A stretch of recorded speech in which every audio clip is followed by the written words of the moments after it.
یعنی نماز ایک ایسا پروگرام ہے، نماز ایک ایسا مکمل عمل ہے کہ اگر آپ نماز کو نماز کے طریقے سے ادا کر لیں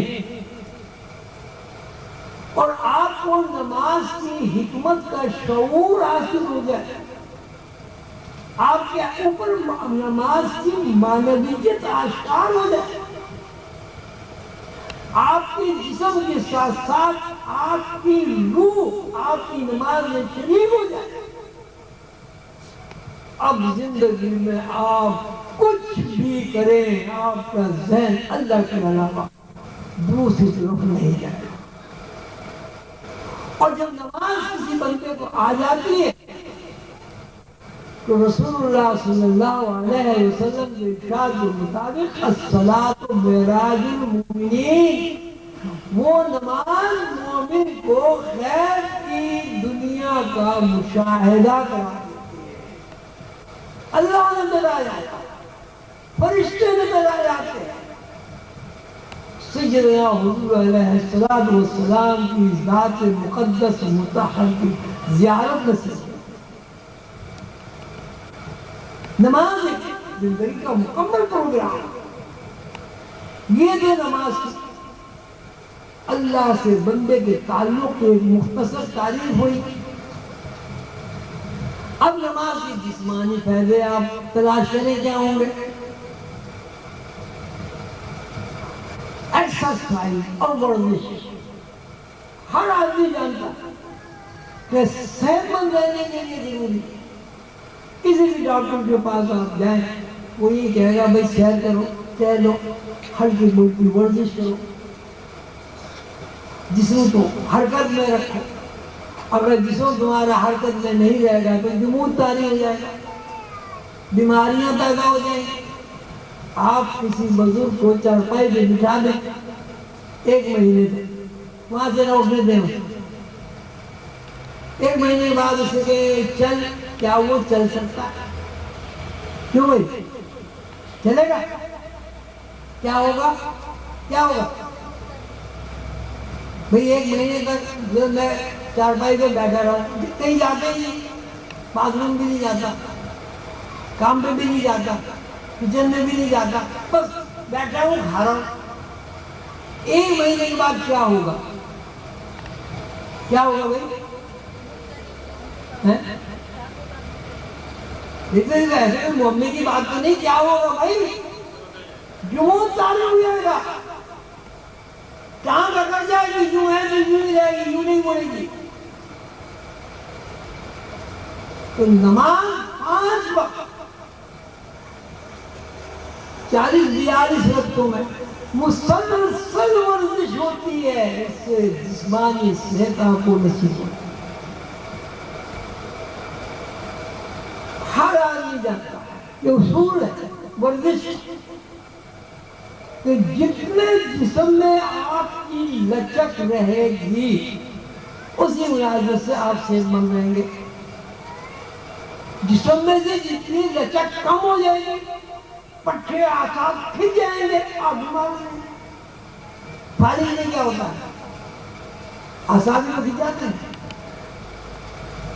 تو نماز کی جب ہم عمل پر غور کرتے ہیں تو اس میں تو ہاتھ بھی ہل رہے ہیں، ٹانگیں بھی ہل رہی ہیں، کمر بھی جھک رہی ہے، گردن بھی جھک رہی ہے، بیٹھ بھی رہے ہیں، اٹھ بھی رہے ہیں، دیکھ بھی رہے ہیں، سلام بھی پھیر رہے ہیں.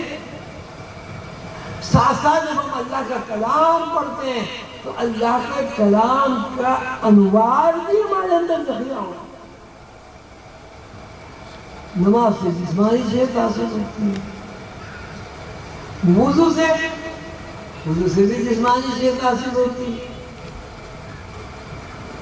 بتایا جاتا ہے کہ اگر آپ صحیح طریقے سے وضو کریں، کتنا ہی آپ کو بلڈ پریشر ہو اس سے نجات نہیں جاتا. آپ لوگ تجربہ کر لیں، جب کبھی بلڈ پریشر ہو کسی کو، ٹھنڈا پانی لے کے وضو صحیح کریں. جو طریقہ ہے کہ آپ پوری طرح ہاتھ دھوئیں، پانی بہائیں، آپ دیکھیں فوراً بلڈ پریشر کم ہو جائے. کبھی بھی آپ کو نہیں پڑتا. ظہر کی نماز پڑھنے میں بتاتے ہیں کہ جب زمین کے اوپر نمازی کا سر رکھا جاتا ہے تو زمین کے اندر سے جو مخصوص لہریں نکلتی ہیں وہ لہریں نمازی کے دماغ میں جاتی ہیں. اگر ان لہروں کو نمازی صحیح طریقے سے جذب کر لے اسے اور اس کی اولاد کو کبھی مرگ کا دورہ نہیں پڑا. بات لمبی ہو جائے گی. نماز ایک مستقل پروگرام ہے انسانی صحت کو برقرار رکھنے کے لیے. نماز ایک مکمل پروگرام ہے بندے کا اللہ کے ساتھ تعلق قائم کرنے کے لیے. نماز ایک مکمل کورس ہے انسان کو غیب کی دنیا میں داخل کرنے کے لیے. یہ نماز سے جسمانی فائدے ہوئے. اب روحانی فائدے. جب کوئی آدمی کسی بھی عنوان سے کسی بھی طرح متوجہ ہوتا ہے نتیجے میں وہ چیز اسے حاصل ہو جاتی ہے. اللہ کا نظام ہے, قانون ہے. مثلا بچہ اسکول جاتا ہے 10 سال میں بھی ہو جاتا ہے, کچھ اور سال میں بھی ہو جاتا ہے, ایم اے ہو جاتا ہے, پی ایچ ڈی ہو جاتا ہے. کیوں؟ اس لیے کہ اس نے اللہ تعالیٰ کا یہ قانون پورا کر دیا کہ جب ذہن کسی ایک نقطے پر مرکوز ہو جاتا ہے اللہ تعالیٰ اس کی محنت اس کی صحیح قبول کر کے اس کا نتیجہ فراہم کرتا ہے. جب آپ نماز میں کھڑے ہوں گے اور اللہ اکبر اللہ اکبر اللہ اکبر سمی اللہ لمن حمیدہ سبحان ربی العظیم سبحان ربی الاعلیٰ کا برابر ورد کرتے رہیں گے اور مرکزی ذات کی اللہ ہوگی تو روحانی طور پر اللہ آپ کے سامنے آ جائے گا. حضور پاک صلی اللہ علیہ وسلم کا ارشاد عالی مقام ہے کہ مومن کو مرتبہ احسان حاصل ہوتا ہے. مرتبہ احسان کے 2 درجے ہیں. ایک درجہ یہ ہے کہ مومن اس میں کوئی شرط نہیں ہے نہ عورت کی نہ مرد کی. مومن عورت بھی ہے مومن مرد بھی ہے.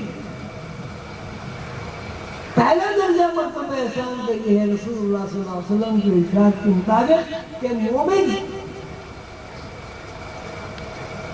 کے اندر یہ صفات کام کرتی ہے, یہ صلاحیت پیدا ہو جاتی ہے کہ وہ یہ دیکھتا ہے کہ مجھے اللہ دیکھ رہا ہے. اور مرتبہ احسان کا دوسرا درجہ یہ ہے کہ مومن یہ دیکھتا ہے کہ میں اللہ کو دیکھ رہا ہوں, یہ مجھے اللہ دیکھ رہا ہے, یہ میں اللہ کو دیکھ رہا ہوں. اس کے لیے نہایت کامیاب پروگرام نماز.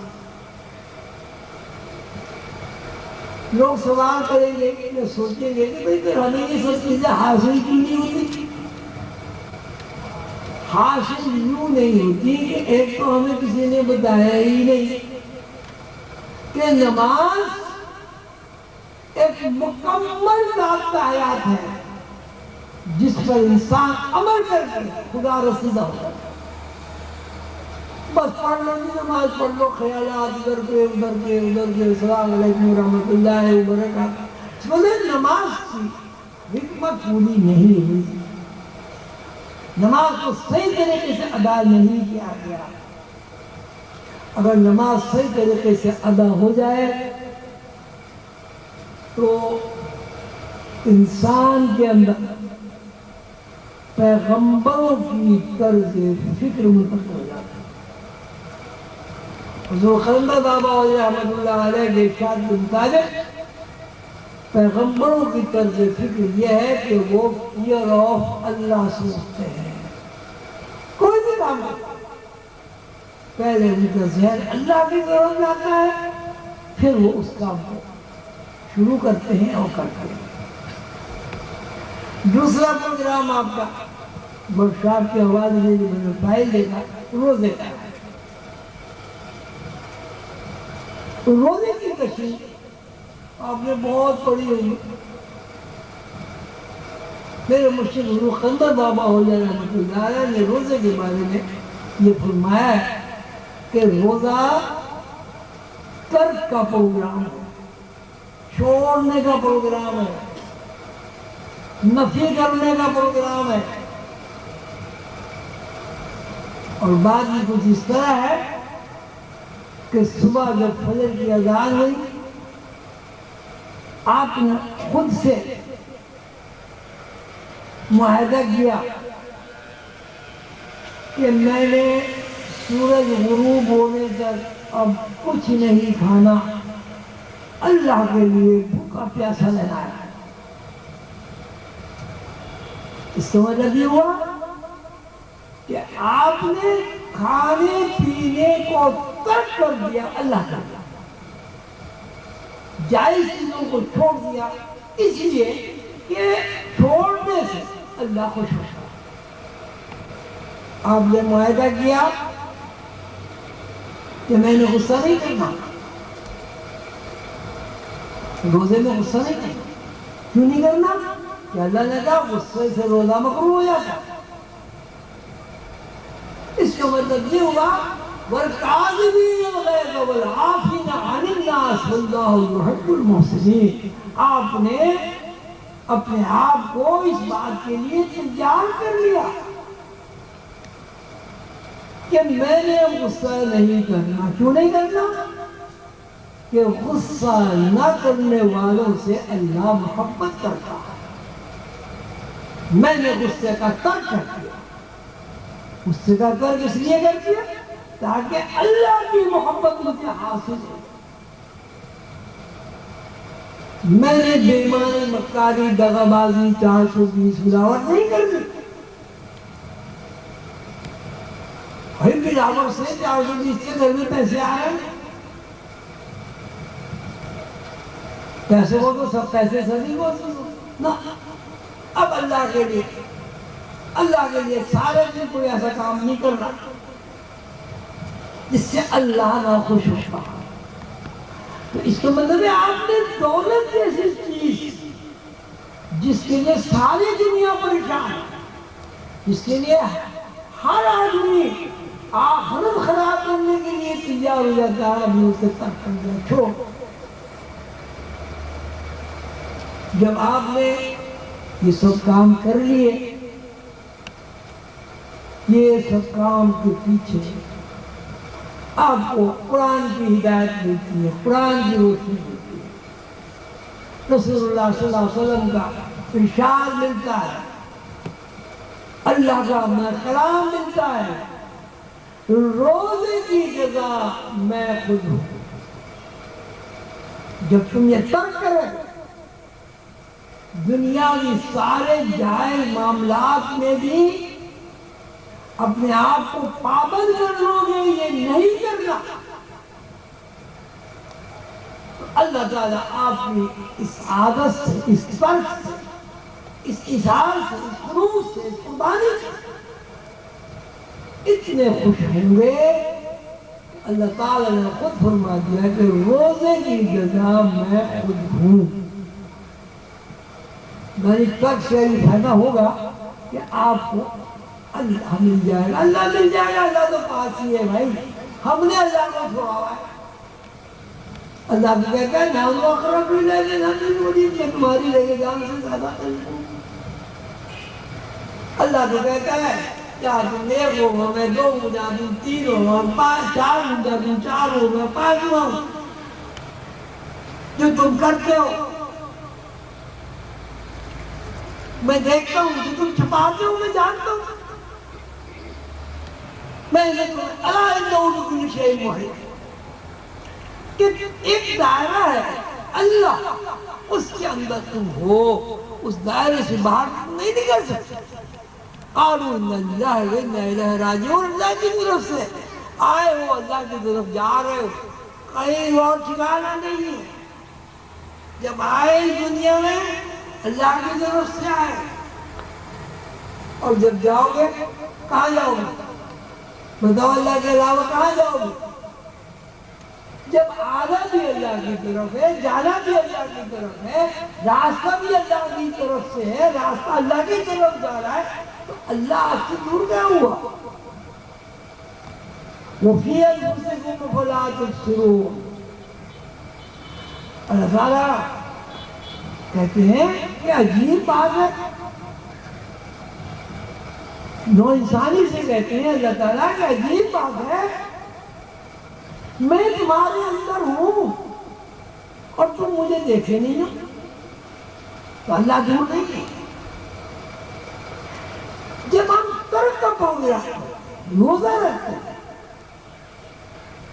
تو اللہ تعالیٰ اس روزے کو، اس عادت کو، اس عمل کو خوش ہو کر اس لیے قبول کرتے ہیں کہ میرے بندے نے وہ باتیں بھی چھوڑ دی جو میں نے اس کے لیے جائز قرار دی، میں اس لیے کہ میں خوش ہوں۔ جب بندہ روزہ رکھتا اور ترک کے پروگرام کو پورا کر دیتا ہے تو پھر میں اس بندے کو مل جاتا ہوں۔ دوسری بات، رمضان شریف میں شب قدر کا مسئلہ ہے کہ بندہ روزہ رکھتا ہے، یہ ہم جو روزہ رکھتے ہیں لیکن روزے کی تاریخ میں نہیں آتا، ترک کا ہوا۔ رات کو آپ نے پراٹھے کھا لیے، کھجرے دیویاں کھا لی، اس لیے کہ 3 مہینے کا بھوک ہی نہ لگے، میدے میں پڑا رہے گا۔ ابھی 3 بجے آپ افطاری میں لگ گئے، مرد اللہ باہر چلے گئے خریدنے اور پھر پکوڑے پکانے میں لگ گئے۔ افطاری نہیں جناب، دسترخوان پہ بیٹھے تو ایسا لگتا ہے کہ پورے سال اتنا کھانا کبھی نہیں کھایا جتنا افطار میں کھا لیا، اور اتنی صحت کے اعتبار سے نہیں کھانا، شربت بھی پی لیا، دہی بھی کھا لی، پکوڑے بھی کھا لی، چائے بھی پی لی، کڑھائی بھی کھا لی، مٹھاس بھی کھا لی۔ تب سے مراد یہ ہے کہ آپ کا معدہ بیمار نہ ہو، آپ اتنا کھانا کھائیں جس سے آپ بیمار نہ ہو اور آپ کی صحت بحال رہے، کمزوری بھی نہ ہو۔ لیکن رمضان کے بارے میں ہماری والدہ صاحبہ کہا کرتی تھی، بھائی رمضان کا مہینہ برکت کا مہینہ ہے، ہر گھر کا دگنا خرچ ہو جاتا ہے۔ تو اللہ میاں تو دیتا ہے روزہ آپ کے اوپر، لیکن یہ ترک کے پروگرام میں نہیں ہے۔ جب بندہ روزے کو روزے کی طرح رکھتا ہے، روزے کو اس طرح رکھتا ہے جس طرح حضور پاک صلی اللہ علیہ وسلم نے رکھا ہے، تو اس کے اندر ایک روحانی بالیدگی پیدا ہوتی ہے، اس کے شعور کے اوپر سے کثافت کے، محدودیت کے اور گناہوں کے جو پرت چڑھ گئے ہیں وہ اترنے شروع ہو جاتے ہیں۔ جب شعور کے اوپر سے کثافت کے، گناہوں کے، جال سازی کے، جھوٹ کے، مکاری کے، منافقت کے، غصے کے پرت اتر جاتے ہیں، اب شعور کے اندر ایک باریکی پیدا ہوتی ہے، ایک حسن پیدا، ایک چمک پیدا، شفافیت پیدا ہوتی ہے۔ جب یہ آئینہ صاف ہو جاتا ہے تو اب شب قدر آ جاتی ہے۔ جب شب قدر میں انسان عبادت کرتا ہے، اللہ تعالیٰ فرماتے ہیں اِنَّا أَنزَلْنَاهُ فِي لَيْلَةِ الْقَدْرِ لَيْلَةُ الْقَدْرِ خَيْرٌ مِّنَ أَلْفِ شَهْرٍ تنزل الملائكة والروح فيها بإذن ربهم من كل أمر سلام هي حتى مطلع الفجر۔ شب قدر میں اگر روزے صحیح رکھ لیے گئے، ترک صحیح کر دیا گیا ہے، تو انسان کی سکت شعوری سکت بڑھ جاتی ہے، اور وہ شعوری سکت 60,000 گنا ہو جاتی ہے۔ خیر من الف شہر، 1000 مہینوں سے زیادہ سکت ہو جاتی ہے۔ 60,000 کا مطلب کہ اگر آپ 1 گھنٹے میں 3 بھی چلتے ہیں، لیلۃ القدر کے شعور اگر آپ کو حاصل ہو جائیں گے تو آپ کی رفتار 1 گھنٹے میں 1,80,000 میل ہو جائے گی. جب آپ کی شعور سے 1,80,000 میل ہو جائے گی تو یہ وہ سگت ہے، یہ وہ رفتار پرواز ہے کہ جس رفتار پرواز سے انسان فرشتے دیکھ لیتا ہے. تنزل الملائکۃ والروح، فرشتے اترتے اور حضرت جبرائیل علیہ السلام اترتے ہیں، اور یہ رات امن و سلام کی یہ رات ہے. صبح جب ترک کرتے ہیں یعنی ہم اپنی زندگی کو اللہ کے لیے وقف کر دیتے ہیں، اللہ کے احکامات پر عمل کرتے ہیں، روزہ اس طرح رکھتے ہیں جس میں ہمارے آقا، ہمارے مولا، ہمارے محبوب محمد رسول اللہ صلی اللہ علیہ وسلم نے رکھا ہے، تو ہماری رفتار 60,000 گنا ہو جاتی ہے. اور وہ 60,000 رفتار ہونے سے انسان کے شعور میں کثرت پیدا ہو جاتی ہے کہ وہ آسمان سے اترتے ہوئے فرشتوں کا مشاہدہ کرتا ہے. حضرت جبریل سامنے آئے تھے، محسنین نے لکھا ہے کہ ایسے بندوں سے حضرت جبریل علیہ السلام مصافحہ کرتے ہیں. اب یوں روزہ آپ سارے مہینے رکھتے رہے، اتنا کھائیں کہ آپ کو ڈکار ہی جاتے رہیں، اتنا کھائیں کہ تراویح میں آپ الٹیاں کر دیں، مسجد میں صف میں بدبو آئے. یہ روزے کے آداب پورے نہیں ہوئے. روزے کے آداب یہ کہ ترک یعنی اپنے آپ کو معصیت سے بچائیں، گناہوں سے محفوظ رکھیں، غصے سے بچائیں، غیبت سے بچائیں، زیادہ سے زیادہ اللہ کی عبادت کریں، اپنا معاش کا کام کریں، معاش کا کام کرنے کے بعد عبادت میں لگائیں، درود شریف پڑھیں، قرآن شریف پڑھیں، نفلیں پڑھیں، اچھی کتابیں پڑھیں، اور یا اللہ کے قصے پڑھیں، رسول اللہ صلی اللہ علیہ وسلم کی سیرت طیبہ کا مطالعہ کریں. جب یہ روزہ آپ کا صحیح ہو جائے گا تو اس کا فائدہ یہ ہوگا کہ آپ کے اندر غیب کی نظر کھلے گی. یہ جو آپ سنتے ہیں نا اللہ کو کوئی نہیں دیکھ سکتا اور بھائی مرنے کے بعد اللہ کو دیکھیں گے، یہ سب اس میں کوئی حقیقت نہیں. اللہ کو ہر بندہ دیکھ سکتا ہے، ہر بندہ دیکھ سکتا ہے. وہ فی انفسکم فلا تبصرون، میں تمہارے اندر ہوں، تم مجھے دیکھتی کیوں نہیں ہو؟ نحن اقرب الیہ من حبل الورید، میں تو تمہاری لگے جان سے زیادہ قریب ہوں، تم مجھ سے جلدی دور ہو. میرے حساب سے یہ جو ہے نا اللہ کو کوئی نہیں دیکھ سکتا. یہ کسی ولی اللہ نے یہ بات کی. ولی اللہ کا کوئی مشن نہیں ہے کہ جب ہمارے آقا ہمارے مولا محمد رسول اللہ صلی اللہ علیہ وسلم کے روبرو بیٹھ کر اللہ کو دیکھ سکتے ہیں، اللہ سے باتیں کر سکتے ہیں، جس کی تصدیق اللہ نے خود کی. فَوْحَا إِلَىٰ عَبْدِهِ مَا أَوْحَىٰ مَا كَذَبَ الْفُؤَادُ مَا رَأَىٰ، ہم نے اپنے بندے سے جو ہمارے دل کیا باتیں تھیں، مَا كَذَبَ الْفُؤَادُ مَا رَأَىٰ، ہمارے بندے نے جھوٹ نہیں دیکھا، کوئی خواب خیال کی بات نہیں اس نے دیکھا، ہم نے اس سے باتیں کی، راز و نیاز کیا. بے شک اللہ کے محبوب محمد رسول اللہ صلی اللہ علیہ وسلم کی طرح اللہ کو کوئی نہیں دیکھ سکتا، لیکن ہم ان کی امت ہیں، ہم اللہ کی صفات کو دیکھ سکتے ہیں، اللہ کے تجلی کا ادراک کو کر سکتے ہیں، اللہ کے نور کا مشاہدہ کو کر سکتے ہیں. بس یہی ہماری نگاہ ہے. آپ سب حضرات کا بہت شکریہ، آپ تشریف لائے.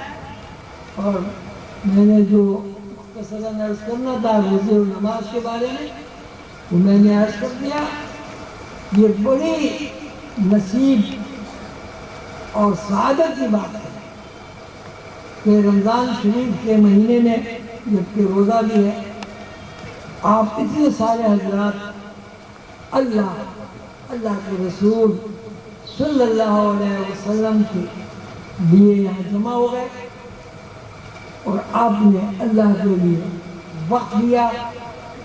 رسول اللہ صلی اللہ علیہ وسلم کی حدیث مبارکہ ہے جب بندے اللہ کے ذکر کے لیے جمع ہو جاتے ہیں تو فرشتوں کے پروں کے پرے اتر جاتے ہیں اور وہ بھی اس میں شریک ہوتے ہیں. اب یہاں کوئی اللہ والا ہو دیکھنے والا ہو جس کی نظر میں وسعت ہو تو وہی بتا سکتا ہے ہمارے کتنے فرشتے ہمارے درمیان بیٹھے ہوں گے. اس لیے کہ اللہ نے کہا ہے کہ جب میرا کہیں ذکر ہوتا ہے وَرْكَعُوا مَعَ الرَّاكِعِينَ وَاسْجُدُوا مَعَ السَّاجِدِينَ رکوع کرنے والوں کے ساتھ فرشتے رکوع میں چلے جاتے ہیں, سجدہ کرنے والوں کے ساتھ سجدے میں چلے جاتے ہیں, اللہ کا ذکر کرنے والوں کے ساتھ ذکر میں مشغول ہو جاتے ہیں. ذکر کرنے اطمینان قلب حاصل ہوتا ہے. اب یہ دنیا پریشانی کی دنیا ہے, ہر آدمی بے سکون ہے, ہر آدمی پریشان ہے. لیکن اب جتنی دیر آپ یہاں لوگ بیٹھے 2-3 گھنٹے بیٹھے ہیں آپ کو اس بات کو علم ہے, اندازہ ہے کہ ان 2-3 گھنٹوں میں آپ کو کوئی بے سکونی نہیں ہوئی, کوئی پریشانی نہیں ہوئی. کیوں؟ اس لیے کہ آپ ایک اللہ, ایک رسول, ایک کتاب اور اس کتاب کے بتائے ہوئے اصولوں اور طریقوں پر غور و فکر کرتے رہے, ذکر کرتے الا بذکر اللہ تطمئن القلوب. اللہ کا ذکر کرنے سے بندے کو اطمینان قلب نصیب ہوتا ہے. آپ سب حضرات کا بہت شکریہ. اللہ تعالیٰ آپ کو خوش رکھے, مجھے اور آپ کو اپنا عرفان نصیب فرمائے. ہمیں اب جتنے بھی روزے باقی ہیں ان روزوں کو روزے کی طرح رکھنے کی توفیق عطا فرمائے اور نماز پر پابند رہنے کی توفیق عطا فرمائے. آمین یا رب العالمین.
تمام خواتین و حضرات سے گزارش ہے کہ وہ اپنی نشستوں پہ تشریف رکھیں. پروگرام کا ایک سیشن ابھی باقی ہے.